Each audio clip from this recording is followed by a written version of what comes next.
Good morning. I'm Erin Brinker. I'm Tobin Brink. And we are on the Brink, the morning show on KCAA, AM 1050, FM 106.5, and FM 102.3. So glad to have you with us here on this Thursday morning. Man, the week is getting away from me. Wow, Thursday already? Yes. That means one more week of your vacation is almost over. No! Take it back. Do over. Do over. Yeah, wouldn't that be nice? Right. Oh, yeah, the vacation wasn't as good as I wanted it to be. I'm going to do it over. If only you could put your vacation on like a perpetual loop, you know? But you might get bored. You might. You know, might. Because people really were made to be productive. I'm productive when I'm being lazy. There was a high school teacher. There was a teacher at my high school, Mr. Strain. Anyway, I don't remember. He would tell people he was from the South, and he would say, "An idle mind is the devil's workshop." And I have to say, he's kind of right. It's true. It's true. So last night, speaking of high school, we went to the Citrus Valley High School graduation, and it was really nice. Now, we were worried. I was especially worried because it was so hot and sticky yesterday, kind of monsoony yesterday. And it was outdoors, and I'm like, oh my gosh, this is going to be rough. But when the sun started going down and the breeze came up, it was beautiful. It was. And, you know, so much of their ceremony was focused on this idea that they've been teaching these kids for all 4 years. The idea is CLASS, Aaron. It's an acronym. Do you remember what it stands for? C stands for character, L stands for leadership, A stands for attitude, S stands for service, S stands for scholarship. Scholarship, that's right. So yeah, and it was beautifully done. I mean, they did a really great job, and my best friend, well, our best friends, and I mean, like, I don't have a sister, but Shannon Rooney is like my sister. Her daughter Janelle, who we gave a shout out to yesterday, graduated from high school, and I'm so proud of her. She's heading into the Navy Reserves and then on to Long Beach State. So, and you know what's interesting, when I got home last night and seeing all the graduation pictures, is realizing how many of my Facebook friends actually had kids in that same class last night. You know? Yeah. I was like, wow, okay, I actually know a lot of folks there. Exactly. But it was so crowded. I mean, we saw a couple people in the distance, and it's not like we could go, hey! So, no, almost 600 graduates, you know, and I guess that's pretty standard for the high schools around here now, but they just seem so much bigger. I think when we graduated, most of the schools were like around 300, you know. And I think my graduating class was pretty big. No, I think you're right. Yours was actually bigger, because I remember going to your reunion and thinking, man, there's a lot of people here. Yep. Speaking of which, I have a reunion this year, but I don't think I'm going. No, because all the people that, I don't know, I mean, the people that I'm still friends with, we're like connected on Facebook and we see each other, or, you know, some of them live far away. We don't see each other, but we are connected on Facebook. And I don't know. Well, you know, my theory is that the regular reunion is kind of dying out because of Facebook, which is why I started the Swarm for Colton, because I feel like it's a better way for people to get together. Yes. Less costly, more informal, you know, and just it's got a purpose to it, right? We're raising money for scholarship, and I think people want something like that, different. Yeah, I agree. Now, you posted an article that about the economic. There's an economic panel. What they think of San Bernardino's business future. Tobin, you want to talk about that? Yeah. So, you know, it's funny. I read this article, and it just made me think of all the different meetings I went to when I was a city councilman, with people talking about the exact same issues of San Bernardino's economic future. I'll just give you what it says. The business future in this economically challenged city is uncertain but positive, and officials are taking the right steps to improve it, a panel of economists said Tuesday. The San Bernardino Build Strong Developer Forum was moderated by Christopher Thornburg of Beacon Economics, but it involved contributions from city leaders and other interested community members who were in the audience at St. Bernardine's Medical Center. Thornburg said that San Bernardino has been a mess, but it now could attract investors with cheap real estate and access to multiple major freeways, rail lines, and the Ontario International Airport. The chaos of the last few years has created tremendous potential for growth, he said. I would say growth trends have never been better. Foundations are much stronger than they were 10 years ago. The 2-hour discussion began with a brief speech by Mayor Kerry Davis. The city has progressed significantly since 2012, when it was years behind in its audits and faced a $45 million deficit, he said, with it now being caught up on its audits and anticipating a $34 million reserve. Community Development Director Mark Persico then outlined the city projects, including National Corps' refurbishment of the affordable housing complex and San Bernardino Transit Center, which he said has a 6,000 boardings per day. That's a lot of people getting on buses. That is a lot. Yeah. That is a lot. He also defended the SBX bus rapid transit route that runs from Cal State San Bernardino to Loma Linda, which costs the city no money, but is often criticized as a waste of money and an impediment to car traffic. Well, I have to say, and you and I have talked about this, everybody acted as if the bus was the downfall of the city, which is the most ridiculous thing. Not the most ridiculous thing, but one of the most ridiculous things I've ever heard in my life. Yeah, because, so many other bigger forces were at work at that exact same time in terms of the economy of our nation, not just locally. The community and leadership have taken some criticism for SBX, Persico said. I think the SBX line is ahead of its time. People are looking to get out of their cars and have other transportation options, and SBX allows that. Another major project, the Carousel Mall, is on track to become an open-air shopping area with housing, something in line with trends nationally, as an indoor mall struggle panelist said, and will not require affordable housing, he said. And the San Bernardino Regal Theater sells almost 750,000 tickets per year. I know because I bought about 100,000 of them. I love that theater. I really do. Which puts it in the top 25% of all Regal theaters. And that, of course, is without any supporting retail or restaurants around it currently. While 12,000 people work downtown on weekdays, the area has few restaurant options, which is attributed to the lack of customers at dinner time or on weekends. But that's where the city can come in, following models like Santa Ana, another challenged county seat with a large Latino population, to bring in entertainment and restaurants together so that each side can support each other. Similarly, Police Chief Jared Burguan said that he supported the city's efforts to simultaneously address crime and economic problems with when each hampers attempts to solve the other. It's a chicken and egg problem. Fix the crime so that economic development can come in, or focus on economic development to fix the crime, Burguan said. A vast amount of our crime is socioeconomic driven. San Bernardino has too much crime, he acknowledged, although he noted that most of those involved in homicides are involved in gangs or drugs. So we will continue to follow this story. We have to take a break. I'm Erin Brinker. And I'm Tobin Brinker. And we are on the Brink, the morning show on KCAA AM 1050, FM 106.5, and FM 102.3. We'll be right back. Hi, everybody. Ray Lucia here with some important information about debt, your debt. Whether you have a first or second mortgage, you're looking to buy or refi a home or rental property, or just need to consolidate your credit cards to lower your payments and save some serious interest, you need to do some loan financial planning with Steve Alladort, my mortgage man, at loanfinancialplanner.com. Now, Steve's not your garden variety mortgage broker. He actually spends time evaluating how you can use the current super competitive interest rates to pay off your mortgage early, purchase a rental property, improve your cash flow, upgrade to your dream home, or even help your kids or grandkids get into a house. That's what loan financial planning is all about. Steve's been helping me and my listeners for over 2 decades, and I can tell you he is the best finance guy in the business. Go to loanfinancialplanner.com. That's loanfinancialplanner.com. Or call Steve Alladort at 888-563-1070. That's 888-563-1070. From the KCAA Community Calendar, I'm Mark Westwood.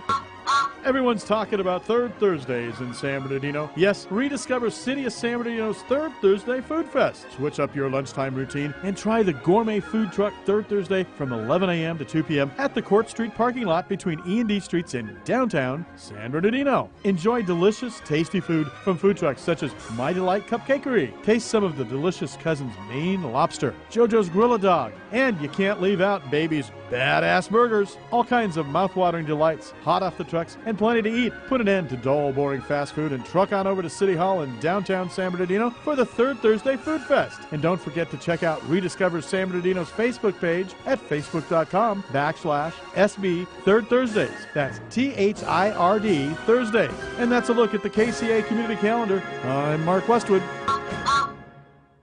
Are you tired of CNN constantly negative news headlines? Then come balance with Dr. Marissa, the kinder, gentler Dr. Laura. Tune in every Thursday at 7 for the podcast of the year top 10 award-winning show, Take My Advice, I'm Not Using It. Get balanced with Dr. Marissa on KCAA, AM 1050, FM 102.3, and FM 106.5, streaming online at kcaaradio.com. Dr. Marissa, also known as the Asian Oprah, right here on KCAA, the stations that leave no listener behind. KCAA Loma Linda, your CNBC news station for the Inland Empire.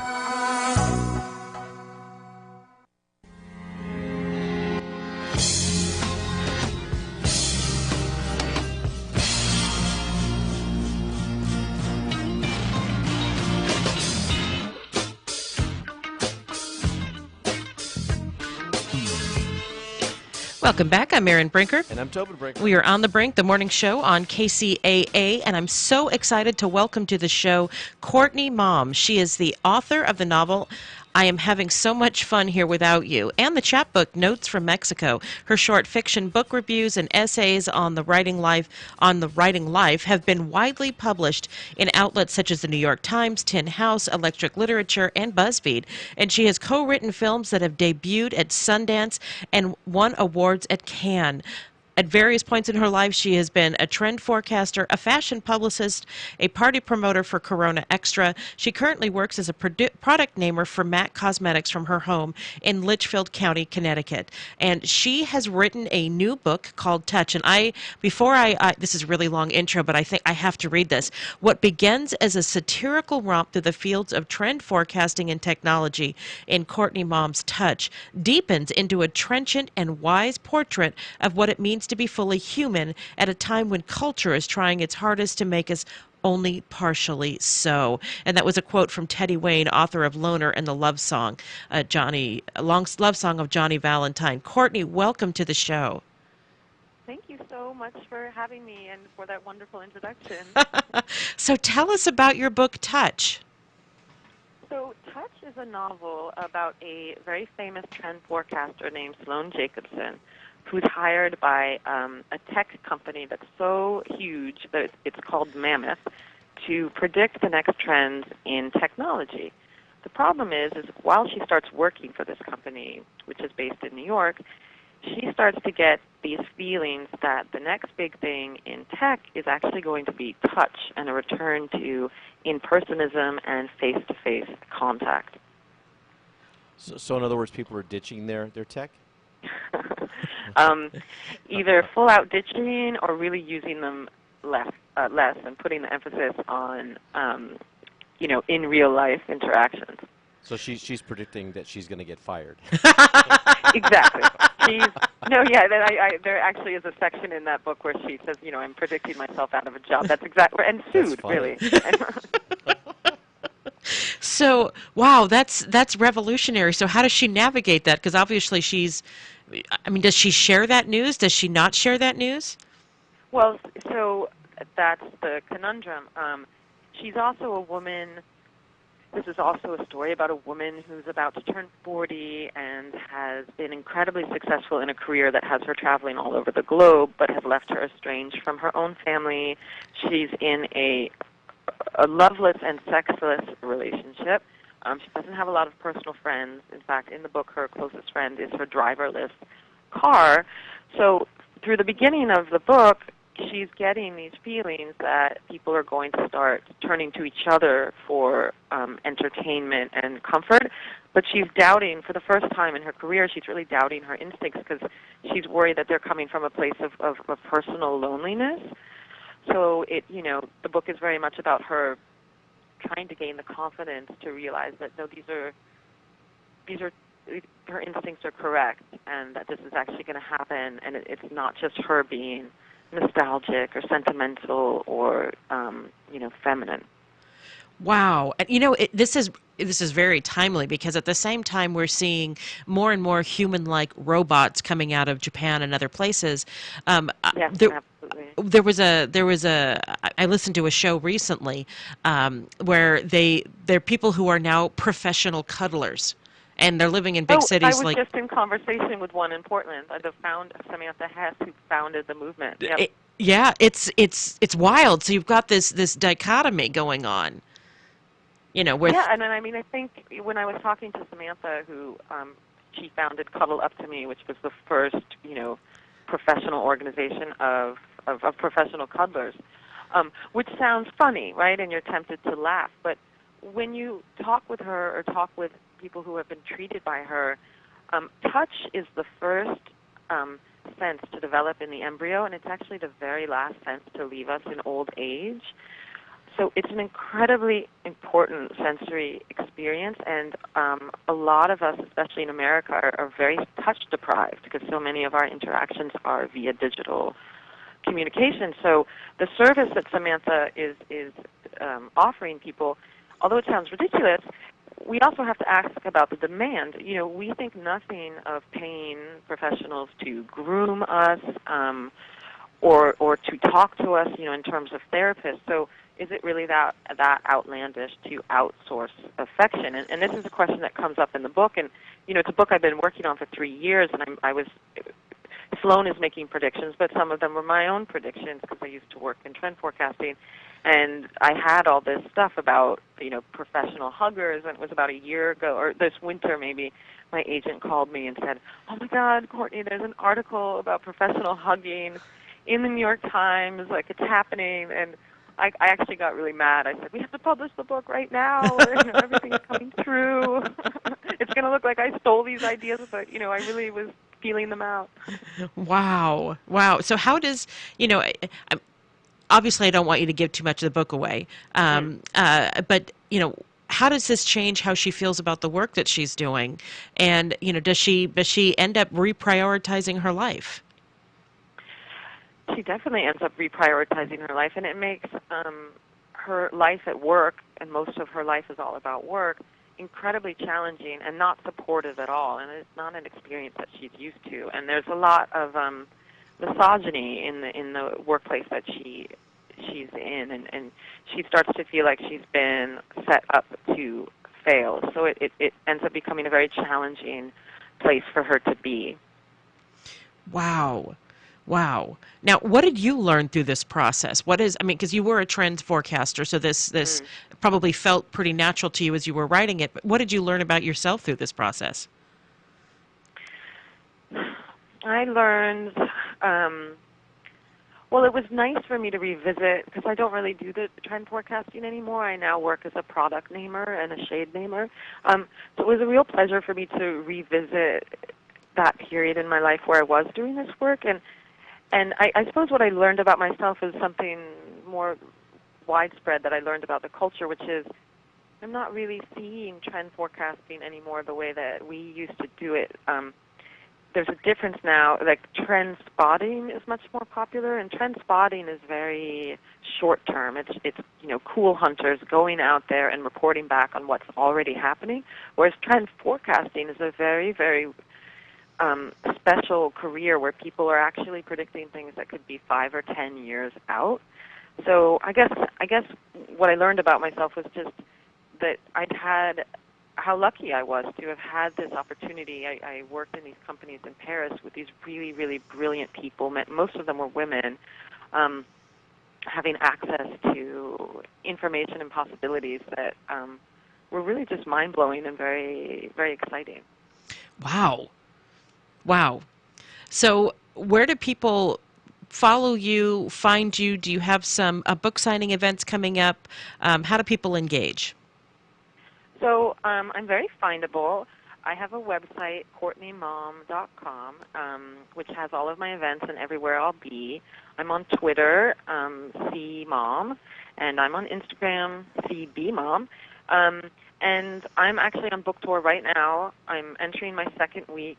I'm in New York City today, Connecticut tonight, and then Chattanooga for a couple days. And then I have events throughout the summer. So at CourtneyMaum.com, you can kind of follow what I'm up to. And what is next for you? Are you going to be, I know you just are promoting this book and it just came out, but where's your next story coming from? So I'm actually trying to work on an adaptation of the chapbook that you mentioned at the top of the show, Notes from Mexico. I'm finding it very challenging because that small book, chapbooks are small books for the uninitiated, is written in a pretty experimental voice, and my two novels are, in a more commercial, readable voice. So it's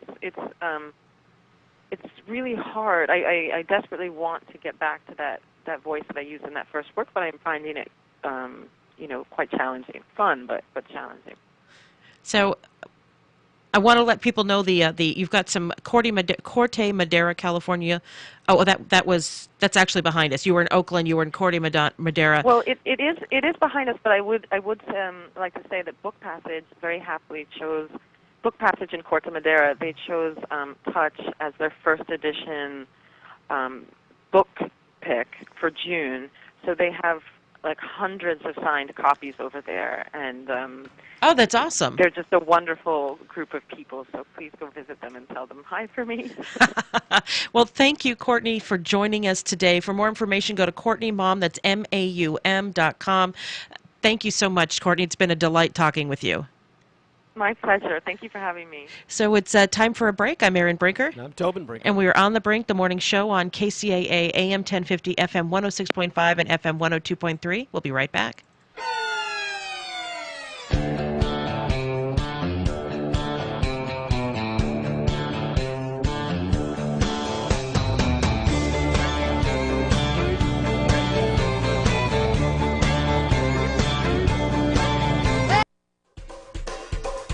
This is Scientific American's 60-Second Science. I'm Karen Hopkin.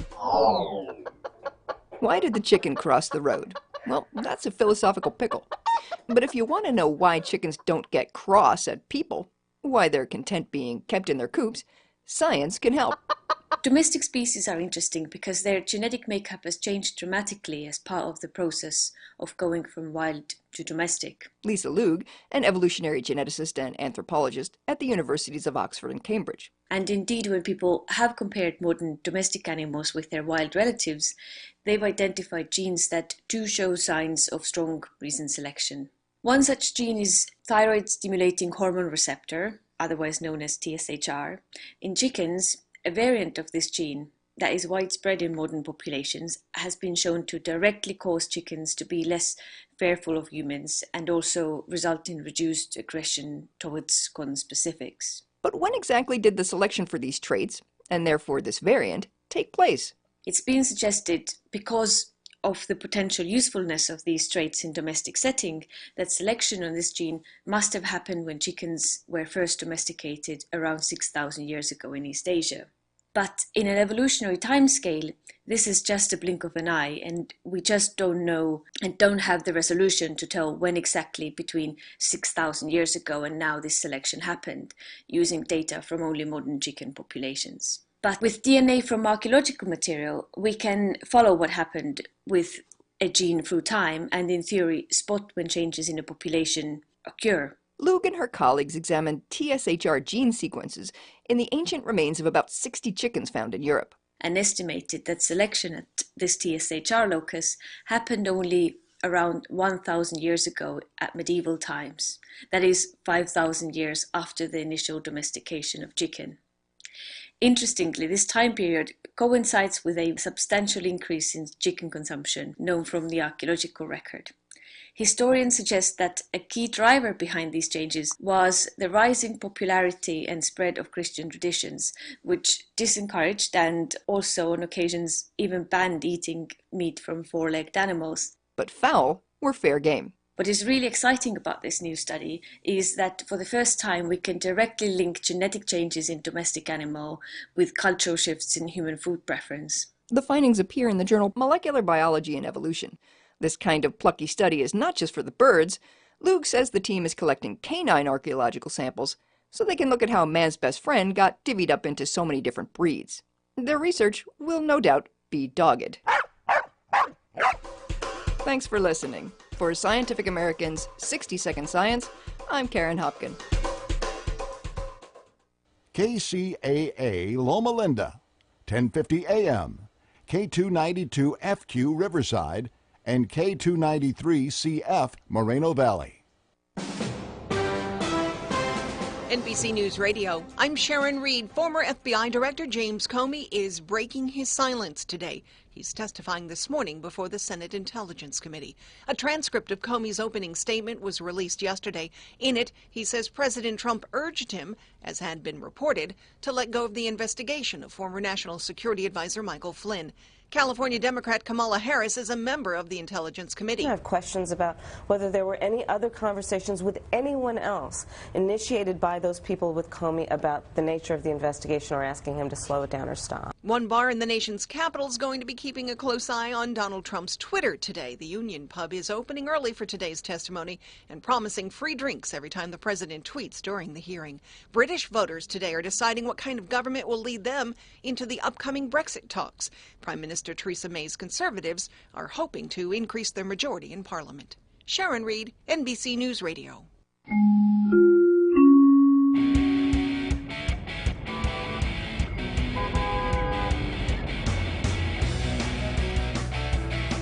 It's time for your KCAA AM 1050, FM 106.5, and FM 102.3 traffic report. I'm Erin Brinker. In Corona on the 91 westbound after Green River Road, a conked-out pickup truck is in the middle lane, and there's some stop-and-go traffic from 6th Street.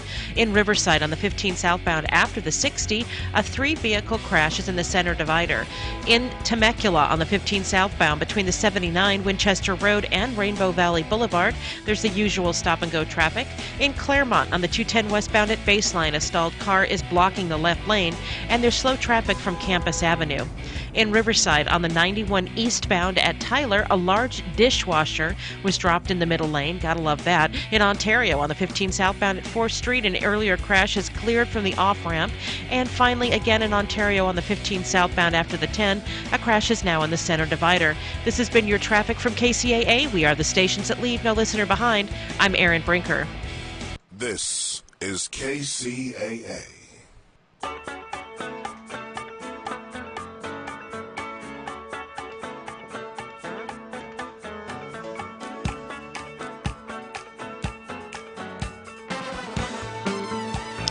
Welcome back. I'm Erin Brinker. And I'm Tobin Brinker. And we are on the Brink, the morning show on KCAA, AM 1050, FM 106.5, and FM 102.3.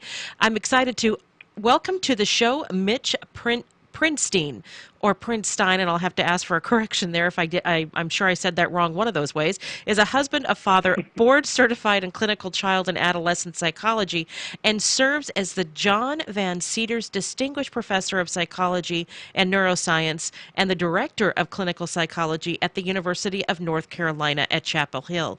His peer relations lab has been conducting research on popularity and peer relations for almost 20 years and has been funded by the National Institute of Mental Health, the National Institute of Child and Human Development, and several private foundations, resulting in over 100 scientific works, including a slew of scientific journal articles, book chapters, and a set of encyclopedias on adolescent development, and even a textbook in the field of clinical psychology. And there's an asterisk here. He was not popular in high school.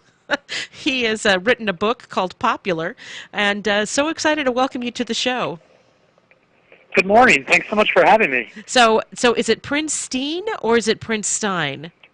It is Prinstein. Oh, good. I got it right the first time. You got it right. So welcome to the show, and tell us about your book, Popular.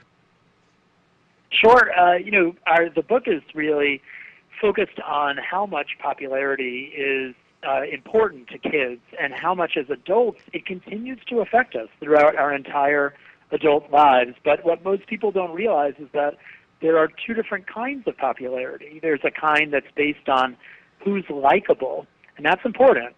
And there's a kind that's based on who has high status, visibility, and influence and power. And that one leads to some pretty bad outcomes, actually. This is a big concern because we used to be a culture that valued likability. In the past 10 years or so, we've become one that cares more about status. Well, I have to say, there's this whole industry, what I call parasites, because that's what I feel like they are, that follow celebrities around and report on literally everything, what they ate for lunch and what shoes they're wearing, and I mean the most inane things. And these are the cool kids, right? These are the popular kids, and it people are obsessed with it. Yeah, and you know why that happens? It turns out that in adolescence, there's something that happens to our brains. We develop kind of different transmitters in our brains for different neurochemicals, and together they make us start to care about those who are high in status. That part of the brain activates when we look at people who have high status, when we talk about them. It actually makes us lose our inhibitions when we're around them. This is a biological process that makes us really attuned to status. What's interesting, though, is that we have become far more obsessed with that stuff recently than we really ever were before. And why is that? Oh, there's so many cool theories about that, and I talk about some of them in the book. I mean, some have said that it all started back in 1980 when, at least here in America, we had a couple of shifts. We went to a 24-hour news cycle, so suddenly we had to fill all this airtime, and people started to rely on stories of regular people as narrative devices to tell the news a lot more. And the world suddenly saw themselves as having the potential to become the news. And somehow that morphed into regular people becoming stories, to regular people, fame becoming the reason why they were famous in its own right. Reality TV and social media just took all that and ran with it, and we became a culture that started to feel like we could all become that popular overnight just by, and we could control who was that popular from our own living rooms. And the world has never been the same since. Wow. Well, and social media, I mean, we hear YouTube famous and Instagram famous, and people do increasingly outrageous things and are obsessed with getting that right picture and getting that right video, and it's the chasing fame is just crazy. The sick side of it is you have like the Facebook Live murder, and things like that. People doing really horrible things live to get their 15 seconds of fame, I think. That's right. That's right. And, do you know there are magazines now for kids that give them an instruction manual on exactly how to become social media famous? There's makeup companies who now have makeup specifically to look good in selfie pictures. So much are not just adults, but kids are getting the message that your value on this planet is measured in the number of your Snapchat and Instagram likes. And I think that's a concern. I think that we don't want kids to think that what's most important is the number of their followers. It's really up to us and parents and everyone to start thinking about changing that message a little bit, because I really fear for what happens when we become a culture that cares more about Twitter followers than about things that we used to care about even just 20 years ago. Kindness, community, things like that. Because if you look at a lot of the people who are famous, their lives are a mess.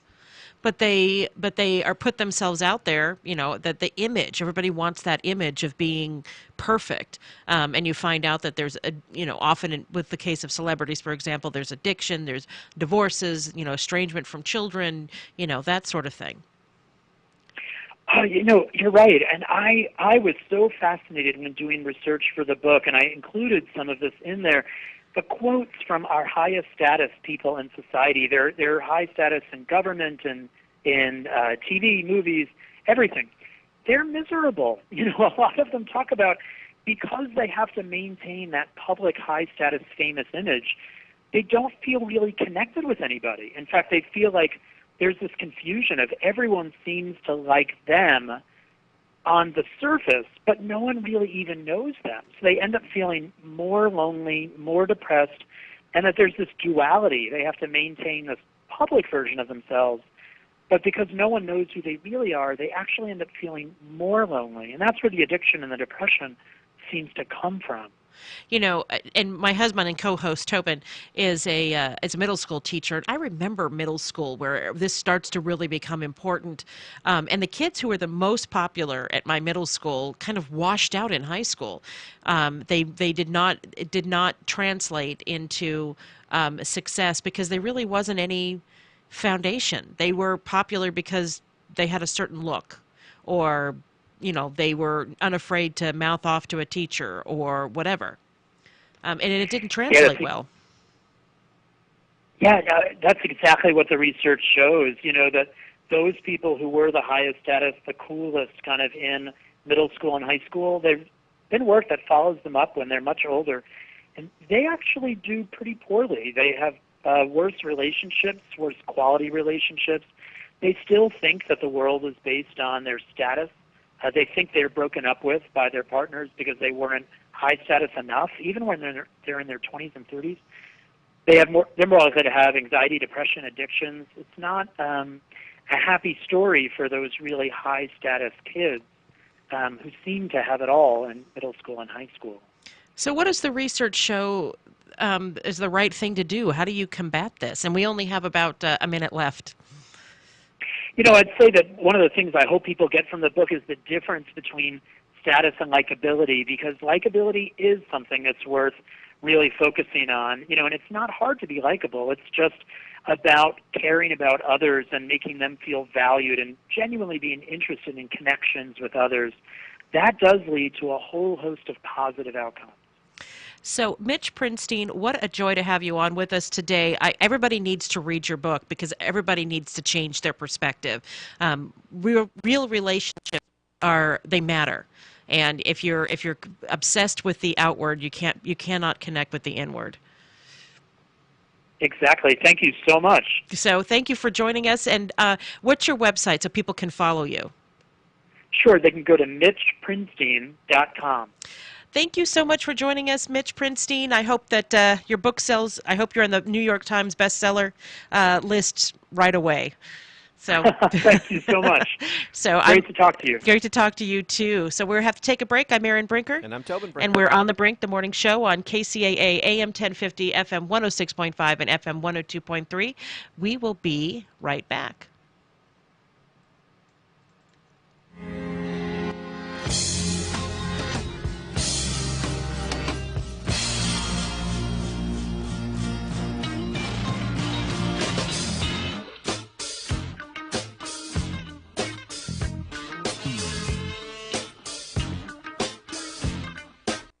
Now, here's a new concept: digital network advertising, where businesses display your ad inside their building. If a picture's worth 1,000 words, your company is going to thrive with digital network advertising. Choose your marketing sites or jump on the DNA system and advertise with all participants. Your business ad or logo is rotated multiple times an hour inside local businesses where people will discover your company.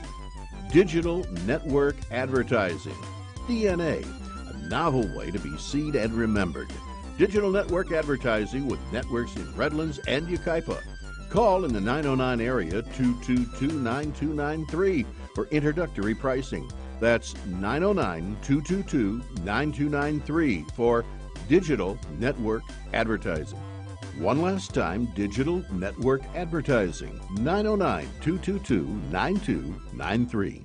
This is Pastor Greg from Chosen Generation Radio Show, heard right here on KCAA, 1 p.m. Tuesdays and Thursdays. Do any of these sound familiar? Not sleeping well, waking up tired, drinking more coffee than usual, can't stay focused, craving sugary drinks and snacks, feel like you're stuck on a treadmill, having trouble managing your weight, not sick but not firing on all cylinders? Any one of these could mean that you might have a system overload, and Thyrodrenal might just be right for you. Think about it. You've probably been feeling like this for a while. Life has a way of wearing you down, and if you aren't getting the right nutrients, then physical and emotional wear and tear will take its toll. Most of us at some time or another could use some nutritional support for our adrenal and thyroid glands to bring things back in balance. Our bodies respond well to optimal nutrition to keep daily energy levels up and stress levels down. Try Thyrodrenal from Michael's Naturopathic Programs, a nourishing support formula with vitamins, minerals, and herbs to put back what life takes out. Look for Michael's on the label. We're serious about good health. Thyrodrenal is available at leading health food stores nationwide. If you don't see it on the shelf, then ask for it by name. Thyrodrenal. Okay, nurse, let's get this man to the ER stat.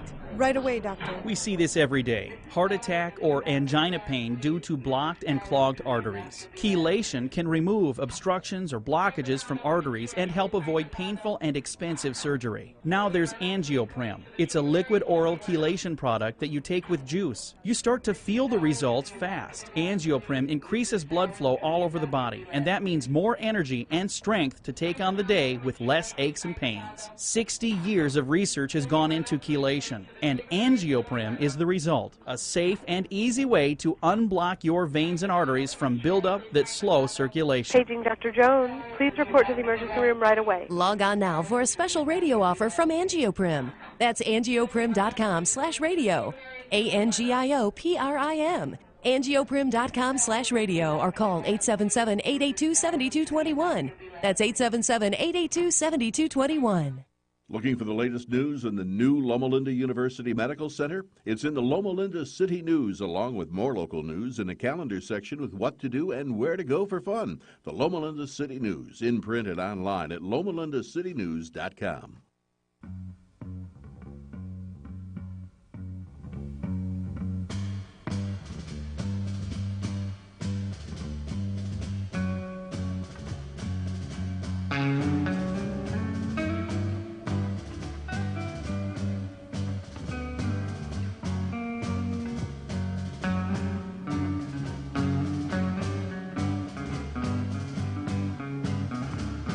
Welcome back. I'm Erin Brinker. And I'm Tobin Brinker. And we are on The Brink, the morning show on KCAA AM 1050, FM 106.5, and FM 102.3. So we've had a packed show today. Yes, we have. So, back real quickly to cap off what we were talking about in the first segment about the city of San Bernardino. I'm tired of articles about the potential of San Bernardino. I want to see some real movement. And we've started seeing real movement, but Rialto is booming. Yes. And Rialto's right next door. And Redlands has been booming, and Redlands is right next door. It's time for San Bernardino to boom. So I want some vision. So that we're in the Carousel Mall, and the station, of course, will be moving out of the Carousel Mall along with everything else that's in here, and they're going to be tearing it down. When there are contracts signed and a developer on board to build this live-work space, I will be thrilled. Exactly. And the sad thing about the article is that they're listing all of the potential of the city. Potential hasn't changed. The cheap land, the access to the freeways and the transportation stuff, that's all been there for a long time, and it hasn't turned in anything. But at the end, they also mention some of the drawbacks. And one of the drawbacks, of course, is crime, and they talk about this chicken and the egg argument, is crime keeping the jobs away, or is it, or jobs can help to reduce crime. We've got to sort of figure that out, and we haven't figured it out yet. And we've got to get some things moving. You're right. It's long past the time for talk. It's time to actually make some things happen. Exactly. Potential is nothing. Potential. I mean, it's not nothing, but it's not enough anymore. I want to see movement. So there's a story that actually should be on the front page of every paper. The HIV rate could hit 50% for gay and bisexual African American men in the U.S. So the HIV rate for gay, bisexual, and black men in the U.S. is higher than any country in the world. Wow. Right? And this headline is from Newser. In 1981, the first report on AIDS detailed 5 cases in gay white men. It left out a 6th case, that of a gay black man. The doctor behind the report now says that exclusion might have made a difference. The HIV rate in gay and bisexual black men in America is higher than that of any country in the world. The New York Times, in an eye-opening report, calls it one of America's most troubling public health crises. Swaziland has the highest HIV rate in the world at 28.8%. The lifetime risk of HIV diagnosis in the U.S. is about 1%, but according to the CDC, if current trends hold, the HIV rate for gay and bisexual black men in America will reach 50%. The problem is worse in the South. Already in Jackson, Mississippi, the HIV rate among gay and bisexual men is 40%. 40%. In 2003, Congress passed a $15 billion plan to fight HIV/AIDS in Africa. There was no such funding or plan for Black Americans fighting the disease. In a 2014 study found that it would take an extra $2.5 billion to make actual progress on the crisis affecting America's gay and bisexual Black men. But that's not likely to happen. In fact, the situation will almost assuredly get worse. The Trump administration disabled the Office of National AIDS Policy website and proposed cutting the CDC's funding for AIDS, HIV prevention, testing, and support by $186 million. There are fears that abolishing Obamacare will return the country to a time of an HIV medication waiting list that is thousands of people deep. Wow. So I'm not understanding why it's so high here in America. Because we have, obviously, the media infrastructure to get the message out. But we live in California, Tobin. I understand, but people have televisions and radios and all kinds of ways, the internet, to get all this information. So it's not like people are unaware. You know, it's not like it's like they just suddenly woke up and they didn't know about how this disease was spread. You know. Okay, but there's always younger. Okay, so if you're not hearing about it, our perspective is we came of age at a time when AIDS, was killing people all over the place. It was a big, it was in your face. It was all over the news, and people were dying. Because in 1980, I think, or 81, when the first case was diagnosed, I was 10 years old, and so my formative years and your formative years were all about the AIDS epidemic. But the kids now, they don't have that. And if you live in California, people are out and proud and nobody thinks twice about it. So talking about safe sex, et cetera, is really, people are open about that. But in Mississippi, maybe not so much. And if the only sex that you're having is on the down low, so to speak, you're really not going to pay. It's not something you're going to talk about with anybody.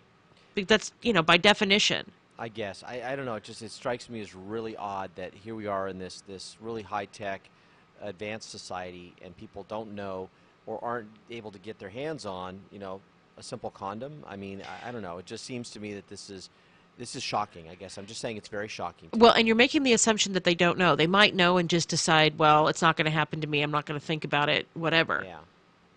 I guess, but you're right. This statistic is... It's horrifying. It's horrifying. Yeah. It's horrifying. What does this do to, you think about all the ramifications of this, not only for the individuals, but, what does this do to the blood supply? What does this do to the organ and donor supply? What does this do to just public health in general? Then more women are... If somebody's bisexual, obviously that by definition means they're having sex with women as well. Yeah. That means, how many women are being affected, how many children are being affected. The whole public health infrastructure will be overtaxed. This is a crisis. Yeah, I agree. It's definitely a crisis. And again, I'm at a loss. How did we get here? Right. Right. Well, and why are we just hearing about this now? This has clearly been going on for a while. If these were, and I'm just going to say it, if these were white people that this epidemic was raging in, that population would be raging in that population, we would have heard about it by now. Yeah, I think we would have. And that's despicable. Maybe what we need is for Trump to tweet about it. God. I know, right? That could solve all we need is a timely tweet. No. This is something that everybody should know about, and people need to donate to the causes that are going to stop this, yeah. and the state and national government should be spending money to stop this because this is a public health crisis. Not to switch the subject too much, but there's been plenty of articles written about the fact that over the years the AIDS crisis has drawn so much attention and so much money that you look at it and it's sort of disproportionately funded compared to diseases that actually affect a lot more people. And 50%, Tobin. No. Don't get me wrong. I think all of these diseases deserve as much funding as they can possibly get, but AIDS is definitely one that drew a lot of folks' attention. Hollywood certainly got very involved. And Back in the day. Back in the day, but even today, I mean, I think it's still, sort of a benchmark thing for a lot of people. Are you involved in these charities? And again, a part of that just leads to more of my shock about the statistic, because so much is being done and being given to these charities and being done on these causes. It just in California. Not just in California, though. I mean, we don't live, things don't just suddenly stop at the border of California. We live in a globally connected world now. I mean, it's I don't care if you live in Mississippi. People can hear us in Mississippi this morning, Aaron. There's a thing called the internet. I'm speaking to our Mississippi listener. One guy who stumbled upon us. Exactly. All right. So with that, we're at the end of our show for today. Have a great day, everybody. I'm Aaron Brinker. And I'm Tobin Brinker. And we are on the Brink, the morning show on KCAA. See you tomorrow. It might seem crazy what I'm about to say. Sunshine, she's here. You can take a break. I'm a hot air balloon that could go to space. With the air, like I don't care, baby, by the way. Because I'm happy. Clap along if you feel like a room without a roof. Because I'm happy. Clap along if you feel like happiness is the truth. Because I'm happy. Clap along if you know what KCAA Loma Linda, 1050 AM, 106.5 FM, and now 102.3 FM. I'm Chuck Kamlick, CNBC. James Comey talks to Congress about his meetings with President Trump. Voters decide which party will run Great Britain, and Wall Street will be watching both events. Stock futures are higher right now. Jobs have not been as secure as they are now in about 40 years. New claims for jobless benefits fell again last week, this time by another 10,000. Smucker's profits fell nearly in half last quarter because it sold fewer plastic cans of Folgers and fewer bags and cans of Meow Mix. Valiant Pharmaceuticals is selling the division that makes over-the-counter weight loss pills for $930 million. Valiant will use the money to pay off debt. Honda hopes to have a self-driving car on the market by 2025, a little later than other companies. And Nissan will make automatic emergency brakes standard on its cars for next year's models. That's 4 years earlier than its competition. Chuck Kamlick, CNBC. America, it's time for some straight talk. You love your phone. Look at you. You hardly put it down. But you don't love that expensive wireless plan, do you? So what if I told you you can keep that phone, network, and number 2